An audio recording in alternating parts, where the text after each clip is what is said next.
Okay, just for you, first off, let's go through the White Sox. What does it mean to just represent Chicago at MLB All-Star, your first MLB All-Star? Take us through it. Yeah, it's pretty surreal to be the lone representative for the White Sox in the city of Chicago. I know there's Chicago on the other side, but for us, it's really special. Just trying to make sure I put my best foot forward, and whether it's through this or on the field, just trying to make sure that I represent Chicago in the right way and the White Sox in the right way.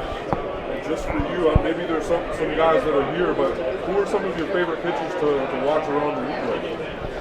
And I think it's tough not to watch Crochet. Him and Skubal, the lefty powerhouses, and Fried early on, it still is. But the lefty starters this year have been pretty ridiculous. So it's tough not to look at them and be like, yeah, that's what a legit ace number one does. We saw DeGrom when we were in Texas. That was really cool. I met Hunter Brown on the bus, a guy in his third year who's really putting together a really good case. So. Guys like that, it's tough not to look at and pay attention to. Yeah, I was going to ask you, just being in that AL Central, what's it been like to just compete against Skubal? Yeah, I don't know if we've matched up against him yet.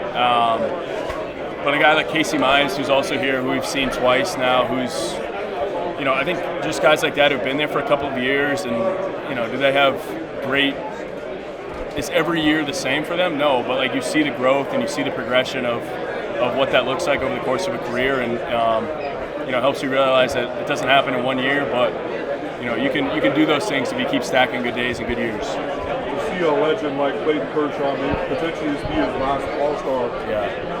What is his kind of legacy on the game? And, is he one of those guys you grew up watching too? Yeah, it's pretty ridiculous, man. We were there. We were sadly on the other end of his 3,000th strikeout, but.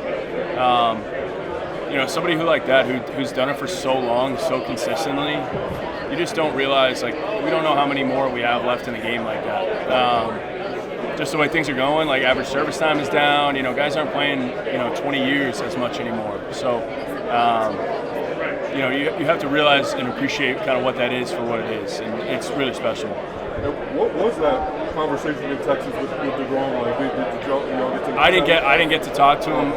Really, just watched him pitch, and someone like that's throwing, you're going to pay attention. So, really appreciate it, man. Thank you. Appreciate it. Thank you.